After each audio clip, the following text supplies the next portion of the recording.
Okay, so welcome everybody. Good morning, good afternoon, good evening. And today I have a guest on that I don't know much about. I was recommended to speak to her by a fellow anti-natalist. So I don't even know how to pronounce your name properly. So perhaps you'll do that for me and tell me a little bit about yourself, just briefly. Hi there, everyone. I'm Verena Brunschweiger. This is a very German name. Yeah, well, people from the US or from the UK often have problems pronouncing it correctly, but that's completely okay. That's the way it is. I'm 42 and I'm an activist in the Childfree movement / antinatalism. I also teach and I'm a feminist at heart. And yeah, basically that's it. I'm an author of several books, and my first book in the English language was published some months ago. Do child-free people have better sex? I have this here. Yeah. So anyone who is interested in that, please. Great. Yeah. Right. Okay. That sounds like a great title. And if you could just, I mean, I don't want to give away, I don't want you to give away the book entirely. But what made you, well, let me ask you this. Firstly, how long have you been into these ideas of child-free ideas and antinatalism? And can you tell me a bit, because a lot of the people, I mean, I don't know if you know much about what I've been doing over the past years, but I started off doing activism, although I wouldn't necessarily call it that. I kind of called it artivism, where I would go into public spaces and talk about, challenge some of the status quo and the assumptions, and challenge of society, challenge capitalism and politics, and just sort of basically challenging people in a kind of provocative and funny way. So yeah, that and then I'm a father of 3, as most of you know, and only when they were much older did I come across the whole ideas of child-free. I'd never even, until I was about 30 years old, I'd never really met anybody that made a conscious decision not to have children. I was brought up in such a natalist, as I call it, or as it's known, a natalist society, that was never even heard of. And I didn't know that there were any ethical questions about bringing people into existence. It just didn't ever occur to me. A bit like, in a way, I became vegan when I was maybe at about, I don't know, 8 years ago, when my son, who was very young at the time, decided to go vegan. And then before that, I was vegetarian. But before that, in my 20s and 30s, I didn't really think about the ethics. I didn't know there were any ethical problems with eating animals. So when did you start thinking differently to the kind of normal way of people thinking? When did you start thinking differently about the idea of procreation? Well, it was a long process as well. And it basically started when I was a teenage girl, because we had all those sexist expectations towards young women. And that's when I became a feminist. And this was also when I started thinking about, okay, most of the women here are mothers. Do I really have to do this as well? Why should I? And so it came to me quite naturally, wondering about, does it really make sense for me, for the world, for the future child, the new person I bring into this world? Yeah, and I was pondering this question for quite a long time. And then I started reading books and articles, etc. And yeah, many more articles and articles and articles, because when I was 30, I married my second husband, and we talked about having kids quite earnestly. So the decision was imminent. And I really wanted to reflect everything which I should take into account, making such an important decision, a life-changing decision. And yeah, finally I decided, no, it's not okay for me to have kids. Yeah, I just want to sort of commend you for that, because I think, a lot of people have a lot of problems with the ideas of antinatalism. And in a way, sometimes I think to myself, that it'd be better to not to even go there, but really, but instead to encourage people to just think about it and think about all the issues involved. And there are so many questions and issues involved, and it sounds like, you know, you actually thought about it, and it's so rare. And I think that's something that needs attention, is to try and I think it should be in the education system, that young people should have to, they understand all the different things involved, understand it from the child's point of view, the financial point of view, what the parents, what it takes to be a good parent. I mean, the job, I was thinking of writing out a job description of being a parent. I mean, it's the list of skills that you have to be a good parent. And then you haven't even touched on the child's point, from the child's point of view, what it's like to be brought into this existence, especially nowadays. So I commend you for thinking about that carefully. Just before we go on, what was your partner's attitude towards it? Oh, he's cool. He's a feminist too, and he always said, "I'm fine with anything you decide. It's your body." I mean, especially nowadays, we have my body, my choice, Yeah. which more importance than ever before. So this is, I think this is the way men should go about it. Okay. And not his. Can I ask you a side question? Just came into my mind. Yeah. I would say that I'm very skeptical about everything, including my own beliefs and ideas, because they've changed so much over the years. And you spoke about my body, my choice. What are your thoughts about the way the German, because you live in Germany, right? The way the German government and and the Austrian government and the Canadian government, or should I say the people, the actual people. I don't like calling it a government because that lets them get away with it. The human beings that allow themselves to do all sorts of things and force all sorts of things upon other human beings under the guise of the word government. How do you feel about them for trying to force people to have COVID vaccinations? I'm afraid I can't comment on that because I got problems at work because of that. And okay. All right. Fair enough. Good. Okay. Well, we'll move on. We'll move on from that. Maybe this is an answer too. Yes, I get it. I get it. That's fine. Okay. So can you tell me a bit more about your brand of feminism? Because I'm not very knowledgeable about feminism. I have something to say about it, perhaps a little bit later. But what does feminism mean to you? What is it?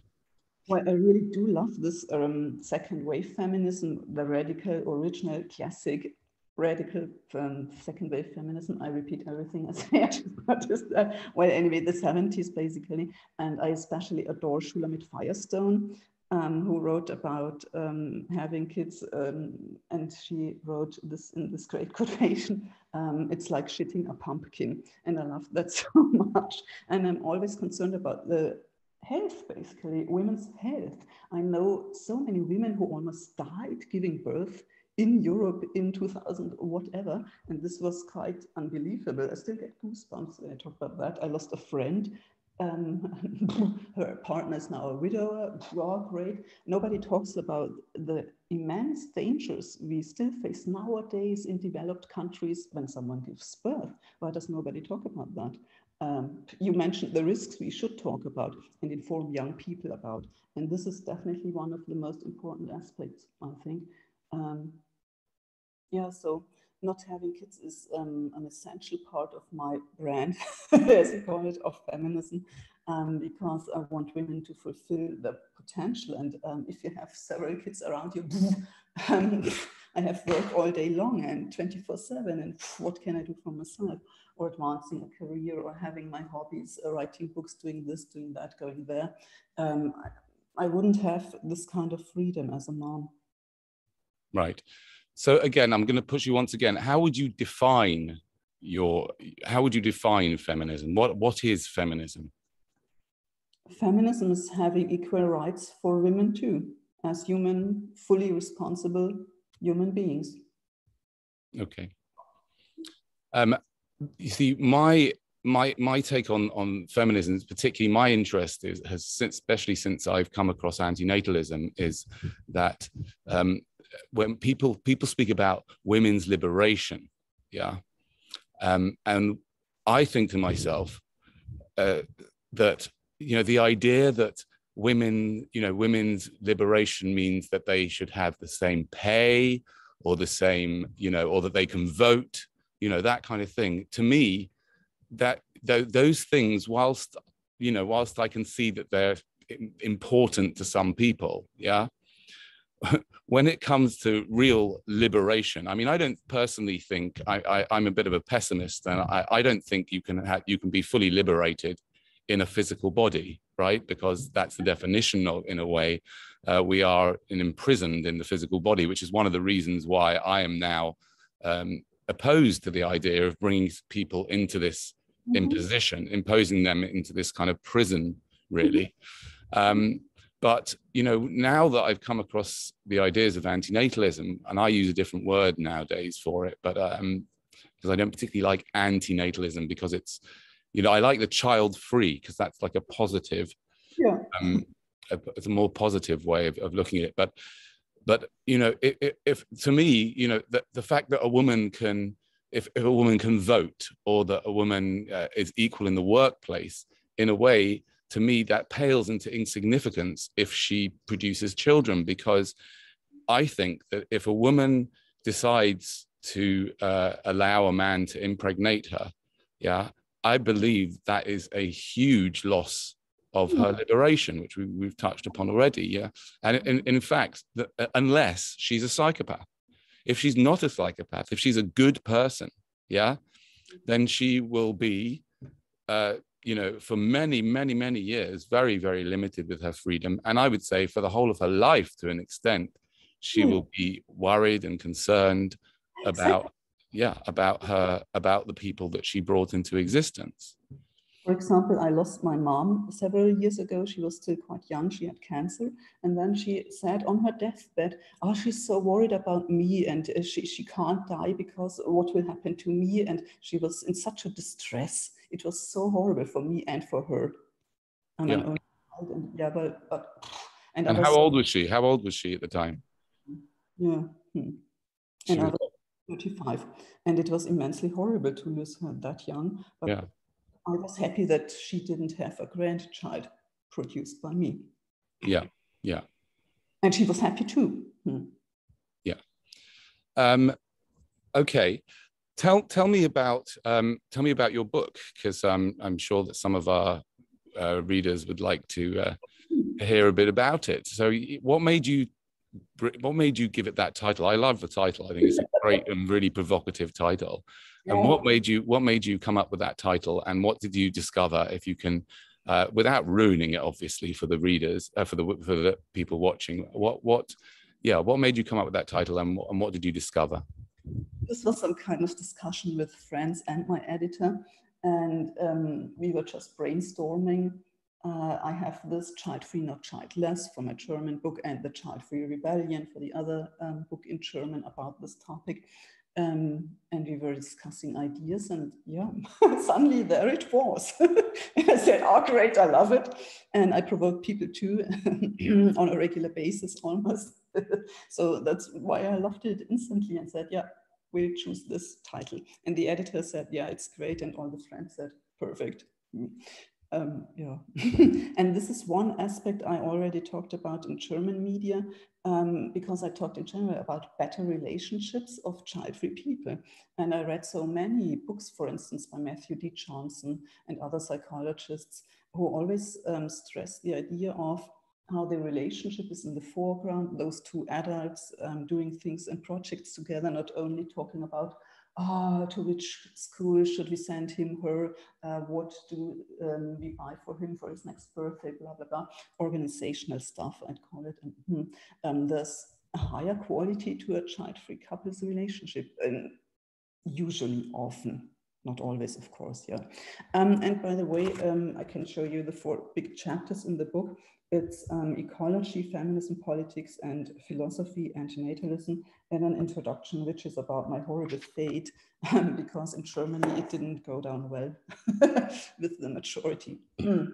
Yeah, pointing out that childfree life might be good. Right. Yeah, because it's like it really touches deeply, you know, people. And of course, it's also, it can be a real trigger to people because, you know, you know, on the one hand, you say that, you know, relationships are better. But the other side of that is that so many people stay together with their partners because of the children. But there are also many couples who divorce because they have a child. We have so many single That as well. That as well. Feminist aspects. It's almost always the mom who keeps the child and who isn't free at all anymore. And the father starts a new life, being happy, being single, having no problems and responsibilities at all. I know so many dads, because they don't care anything. They don't pay, they don't do anything, they don't meet the kid. They're just not interested anymore. This really floors me. It's incredible. It's part of him and he's not interested. Yeah. Well, many relationships could be saved if people didn't give birth. Matthew D. Johnson, for instance, wrote. It's a myth. It's a classic myth. Yeah, yeah. I mean, the other thing that I've been talking about is that if a man in particular, it's probably more easy for a man, but also a woman, if a man really wants to be a carer for a young person, then I think we as a culture should be doing a huge amount more encouraging people to either make adoption and fostering easier, but even if that doesn't happen, I think we can, it's something that occurred to me only after I became an antinatalist, is that I think we should be encouraging people to actually actively seek out people who've already had children. Yeah. So all those single mothers, they could get together with guys who, instead of creating children of their own, they could, you know, help these single mothers bring up their children. Yeah. And the advantage of it, I spoke to someone last week, a really interesting guy called Nick Money. He's an academic, and he's also an antinatalist, and he married someone who already had children. And the advantage of that is that you don't, like, for me, for example, one of the most difficult things I think about being a parent is that when I see my children suffering, I feel it really hurts, because I realize, especially after I found this out, that I'm responsible for that suffering. And yes, I am responsible for all their joy as well, and they do have plenty of that too. But that doesn't, and it depends how much suffering they endure. But you know, and also I haven't got to the end of their lives yet. So they're still, you know, young. So God knows what they're going to endure. But the benefit of people, if they you know, get together with someone and they become a step parent, the benefit of that is that they don't have the guilt of being responsible for this child's pain, and they, you know, they can take a lot. They can feel great about the fact that their generosity, that they've helped the child, and they don't have to feel that guilt. And so I think that's a tremendous advantage of being a step parent. I mean, I'm not saying that it's easy, but being a parent isn't easy either. So I think that's something that should be really encouraged in our society, that men should actually actively look for women who are in the unfortunate position, for whatever reason, of being single mothers. So what did you find out about the sex? I can't spoil that. And there's not that much about it anyway. Oh, okay. I was criticized for that too. One woman wrote, she expected a whole book about only this topic. No, sorry, I have others. Okay. Well, can we just touch briefly upon what sort of you know, what the response was from people? How did they respond to you, and did you get a lot of nasty feedback? And for this book, not at all up to now, so keep it coming. And I love this about the Anglophone world, and I point this out in every German interview, because the people here are quite hostile all the time. Whenever a new German interview appears, people write me shitty comments. I'm used to that. And people from the US and the UK, Australia, etc., nobody wrote me anything negative up to now. I really can't believe it. And also the articles and interviews and reviews, they were all quite positive. 3 days ago, a Nigerian woman wrote such an article about it. Yeah, she loved the book, only 2 minor details didn't convince her completely, but in general, oh, brilliant, she was so happy. Okay, so this is a new experience for me, and I'm quite happy about that. Yeah, so I hope more people will find it and like it. And yeah, I should move. I noticed that I have to go to the UK, especially in Britain. There are many cool child-free people. And for example, Liz Jones from the Daily Mail, she was absolutely enthusiastic about the book. And yeah, I was allowed to write a text in the Daily Mail too myself. And yeah, Liz is just brilliant. And I adore her. Okay, can you give us a link later to put in the description to any of that stuff? That I'd be really interested to see that. Is she herself got children, or she has children? Also part, no, she has no kids. Oh, she hasn't. And she has animals, and she's part of this cool aunt trend. I'm not sure if she's really a biological aunt, or if it's just like in my case, I have friends, close friends with kids, and I'm the cool aunt too, and buy them stuff, etc. What you mentioned. And I always say in every German interview and in every English one too, that adoption and fostering are cool things, and exactly as you pointed out, this should be encouraged and promoted, and not having your own biological child. Yeah, right. And can you tell me a little bit about some of the things that happened to you from the German community? What were they in response to? Were they in response to this book in German, or were they other books or articles? What did you get bad kickback from?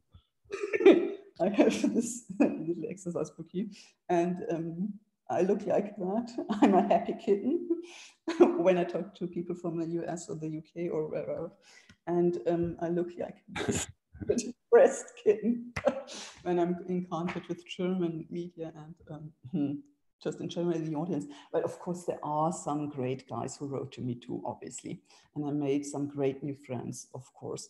But the vast majority, the incredibly vast majority in Germany is immensely pronatalist and doesn't grasp anything of the things I say, although I'm completely right. 3 years ago, I started talking about water shortage. Yeah, well, we have water wars in Spain, in Italy, etc. And in Brandenburg, which is a part of Germany. Okay. Or what else was I talking about? Yeah, viruses, pandemics, new diseases, more wars, more aggression in general. I pointed that out and everyone said, ha, ha, ha, ha, ha, ha, ha. Let her talk, this will never happen. And it did happen, everything happened quite fast. Yeah, people are still laughing here in Germany. Okay, maybe they're laughing a bit less now. I hope, I wonder, I think. But yeah, I don't grasp how they can be so blind. Because we have the war and yeah, depending from which perspective you want to look at it, we have the measures against the virus or the virus itself, depending on your point of view, both makes your life miserable and that of the kids too. Yeah, everything gets more expensive, etc. So life isn't that fun at the moment. So yeah, why many people? Yeah. World. I don't understand it anymore at all. Yeah, but okay. I mean, I kind of do understand it, because it's so, it's so entrenched in our DNA, and it's so entrenched in our culture that it doesn't matter. Humans are able to twist their minds. I know in certain areas I notice myself playing all sorts of acrobatics in my mind to hang on to my ideas. Cognitive biases are so they're so powerful, and we are able to do that with our minds, and we can ignore all sorts of logical arguments. Yeah, one friend, for instance, said, yeah, when she's having a picnic with her little ones, climate change is so far away. Okay. But yeah. Yeah, I mean, I'm not saying, by the way, and I say this often, you know, I'm not saying that I haven't had a great deal of joy out of being a parent and that I haven't grown as a person. I have, right? But I didn't need to have my own biological children to do that.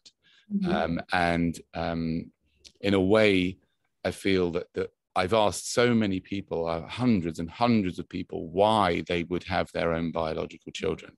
And none of them have been able to give me an answer that stands up to any real logic or ethics, really, especially now, but at any time, because the risks are so, you know, are so great. And you touched on it earlier on, you know, the risks start right at the beginning, the risk for women that we really don't think about, you know, when a man impregnates a woman, the number of things that can go wrong, death included, but there's so many different problems that can go wrong, you know. And it's strange because, like, from the get-go, you know, I remember when my wife was pregnant, yeah, it's like, it was so scary. You go to the hospital and you just hope and pray that everything's going to be all right, and for some people it's not all right, you know.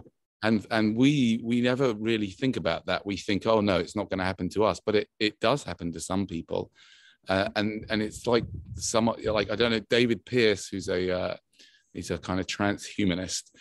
He calls it genetic crapshoot, you know, that we're just like throwing these dice and anything can happen. And particularly from the woman's point of view, as I say, you know, and so those things can happen. Then you've got depression, postnatal depression, and you know, and all the other things that can happen to the child, to the mother, the costs of it all. But as I say, you know, we've been so conditioned to that this is it, you know, and without it, I mean, in my community, it was just absolutely awful. The one I was brought up with, you know, the way people would have such pity for people who couldn't have children, you know, and it's, you know, and it just, I know single women in their 40s, you know, who do struggle with the fact that they haven't got children. And I say to them, you know, what would it be like if you had young children in the pandemic? It's just so, you know, just and where are we going with all this climate change? And even if we don't experience even if we don't experience in the West the serious problems of climate change, there's so many other threats. There's so many other things and so many other threats and so many other ways that we can use our resources. You know, so you, for example, as a child-free person, you've written books, and you know, you like you say, you're the auntie of these children, and you know, I'm going out for dinner with my nephew because, you know, he's having problems with his parents, and I'm going to try and help them because I can be much more helpful as an uncle than I can as a parent, because my children, you know, they don't want to know anything about what I think about anything. So yeah, I mean, I do understand it, but I mean, it's such, to me, that the arguments are so strong. I have not yet come across anybody who's come up with a good, strong, ethical and logical argument for bringing someone into existence. There is none. Yeah, we all know that. It's just an ego trip. And especially when I said that, people were all over me and almost killing me. So tell me some of the worst things that you've experienced from the German community. How have they reacted? Well, I really did get death threats, several of them, and this was shocking because I wasn't planning on murdering people. I was just defending my decision to be a child-free woman in this world. I was like, huh? I didn't expect that, really not. But I know that German people, well, I didn't expect much applause, okay, but I didn't expect such hostility, actually. No, I didn't. I was negatively surprised and still am. I'm kind of insulted because they are just blind stupid. And yeah, no, I don't understand why they behave like that. Because there are cool parents. As I pointed out, some of my friends are parents.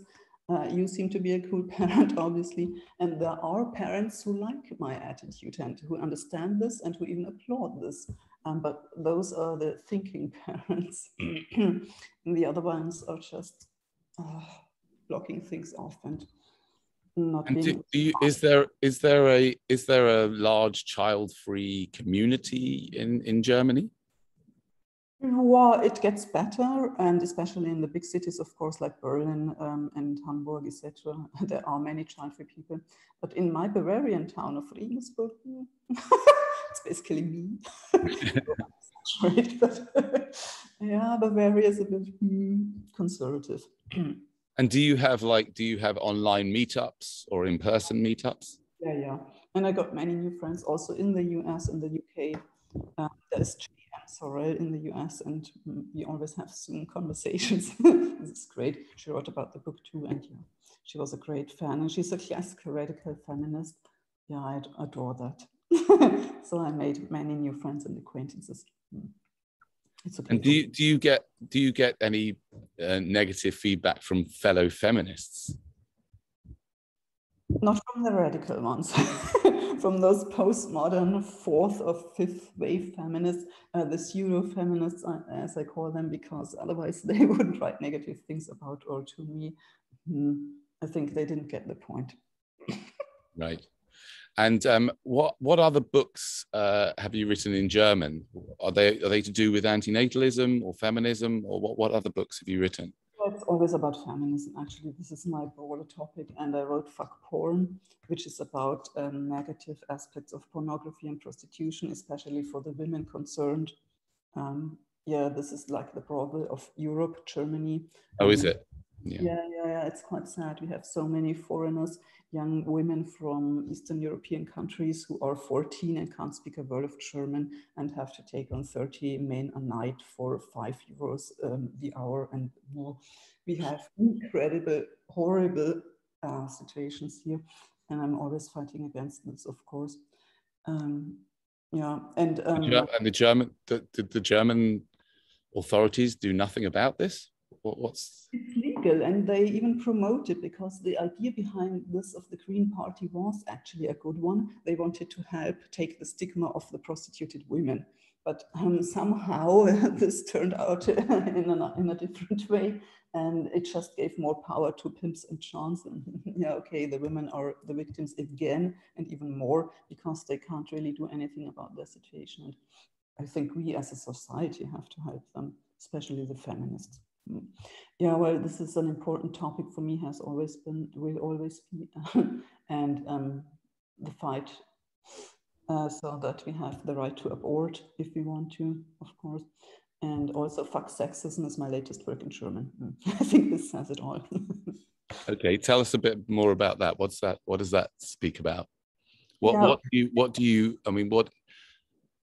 does sexism how does it manifest today in Germany and in the West, in your experience and opinion?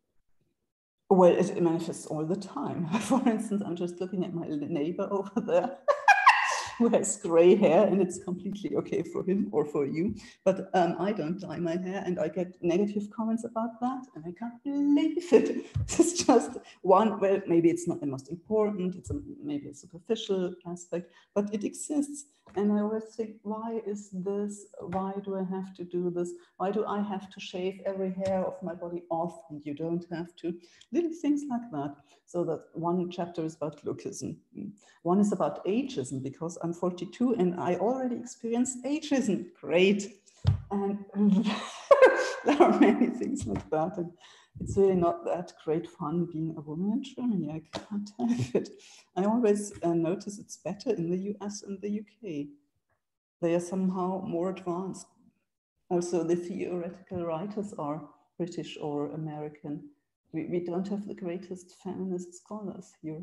You know, it's funny because one of the one of the arguments that I come up against with antinatalism is that, you know, most people who are born are either okay that they've been born or even happy that they're here. Yes, that's what the claim is. And I think that might well be the case if you were to ask people. Yeah. And David Benatar in his books has dealt with this. But, you know, most people would say if you were, you know, if you were asked before you were born, do you consent to coming here? Most people would say yes, right? That's what the claim is. Yeah. But I don't think that's the right question to ask. Yeah. I think the question is this, is that if I would have been asked before I was born, you know, if God would have, not that I believe in it, but if God would have come to my soul and said, listen, you know, your parents are going to be, they're feeling a bit horny tonight and they're going to be creating you, you know, are you up for that? You know, then I would have said, well, what does it entail? You know, and then I was given the whole, you know, I sat down in front of a film and I had to watch this film about all the things that could go right and all the things that could go wrong and all the things that might happen. Yeah. If that would have been presented to me, I would definitely have not done it because I wouldn't want to take the risk of being all sorts of things. And the one thing I don't know if you find this offensive, but sometimes when I say this, women find this really offensive. But one of the things that I say is that I wouldn't want to be brought into this world as a woman. It's bad enough being as a man. You know, I wouldn't want to, not just because of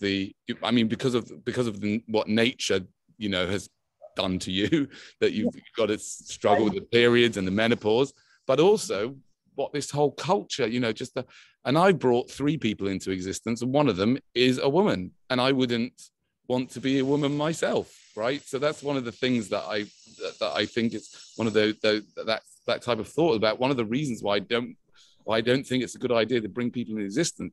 Just being a woman in this society, it's just, you know, like I know I asked you about sexism, but the thought of the whole way society views women, and they've got to have all makeup on the whole time, and it's about what they look like, which is just like, you know, it's just ridiculous, absolutely ridiculous and awful, really.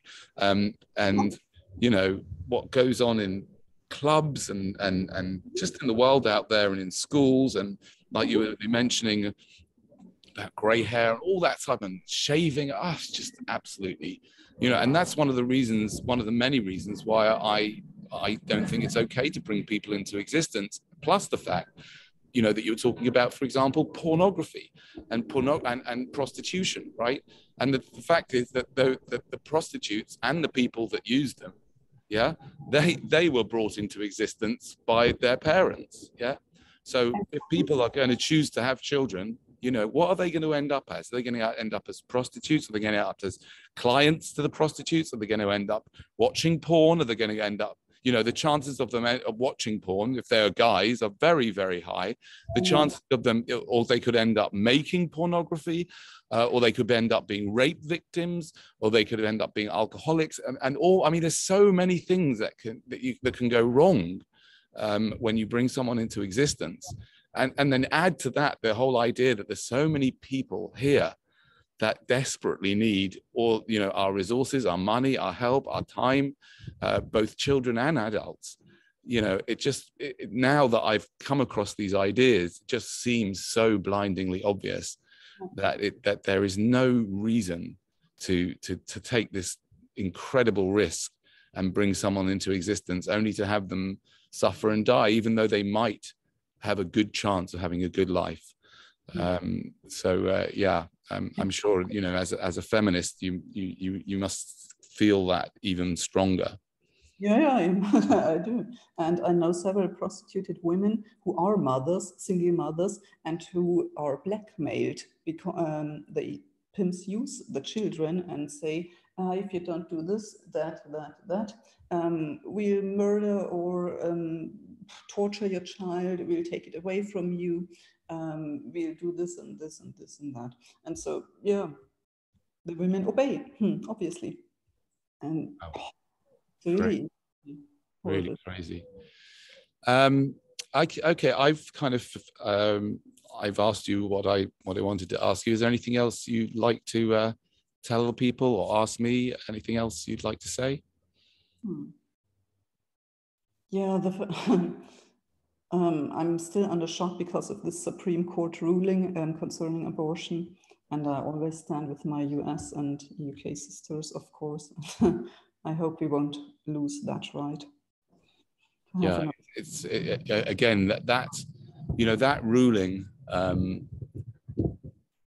is just, to me, just shows you it's just another example of how humans can be so I don't know what the word is, so limited in their ability to think straight, and I mean, and so limited in their ability to see it from the point of view of all the children that are going to be born out of this, and thinking it from the child's point of view, rather than thinking it from their own, religious indoctrination or whatever other belief system that they have. What about the children that are going to be born? What about, I mean, if abortion would have been illegal over the last God knows how many years, we'd have another 1.5 billion people in the world. It's tragic. It's a tragic decision, and but just another example of why we shouldn't be having children. I just wanted to leave you on this, is that I've often thought to myself that you say that your book says child-free people have better sex, yeah. Or that's the claim you make, and I'll leave people to actually read your book and find out what the actual science is around it. But I do think that young people, regarding abortion, I do think that young people have been that I come across, and I talk about antinatalism too, and I talk about the problems of having unprotected sex. A lot of young people have been brainwashed and conditioned to think that actually having an abortion is just, it's nothing, yeah. And they say, oh, it's fine, I'll just have an abortion. And I think that's also something that needs addressing, because I think that people and also from the woman's point of view, because it's the woman that has to have the abortion, not the man, right? And therefore I think that women, if they really understood this a little better, I often say this, is that if they would consider, in a way, I think that a really loving man wouldn't want to impregnate a woman. Oh, that's great. And therefore, whilst they're still free on the NHS in the UK, I often speak to guys about considering getting a vasectomy, because and sort of coming back to your book, because I assume that if you do get a vasectomy, you can relax into the sexual experience without having to worry about procreation. And it's also, I think it's about time that women were relieved of having to take care of contraception. Yeah, this is the main where most contraception, has real problems associated with it. So yeah, I really think men should be encouraged to have vasectomies if they can, or alternatively, also, whilst it's a lot harder, also to look into the idea of semen retention, which is an interesting practice, and to avoid putting a woman in danger, because I believe that, I mean, it's factually true that when you have unprotected sex with a woman, you are putting her in danger, potential danger. So yeah, I really like people to think more about that, and for it to be discussed more with young people, that they should consider that, and that doctors shouldn't be reluctant to organize vasectomies for guys, whatever age they are. Or also women. Women. For them, but if they want it. A chin op wrote to me recently, and he said he performs vasectomies all the time, and the youngest patient was 18, and she was absolutely sure, and he did do that, And the only criticism he got was from a Catholic, whatever. And I thought, this is great. And yeah, why not? If she wants it, especially for the man, it's even better. Of course, I always encourage that too. It should really be supported and talked about. But people don't really talk about that. They put the woman on the pill. Yeah, great. It has serious side effects. I wrote and talked about this years ago. I'm not on the pill because I don't want to have cancer or a heart attack or thrombosis or whatever. We use different ways of contraception. And there are different ways of contraception. And I always invite people to inform themselves more about that. And we need more research, especially concerning the men, because they are fertile 365 days a year, and we are not. So might be worth thinking about that. Yeah. Okay, well, thank you very much. It's been a lovely conversation. Thank you. And we'll put some links below if anyone wants to get any of your books or read any of your articles. And good luck with your campaign and your spreading the important ideas of feminism and exposing sexism and porn and all that stuff that is, really important to discuss and share, and antinatalism, which is still quite rare, and also the number of women that speak openly about antinatalism is limited, in my opinion. It's about Amanda, and I really don't get it. I have no idea why the women don't speak up. And it's quite sad that we have Benetta and some other guys, and that's about it. We definitely. Yeah, you do need to speak up, but it's hard, I guess, because look at what happened to you. Yeah, I know. I understand it, but I hope they're out. As a result of this conversation, maybe more women will come out. Okay, thank you very much. Ooh, okay, have a nice day. Bye.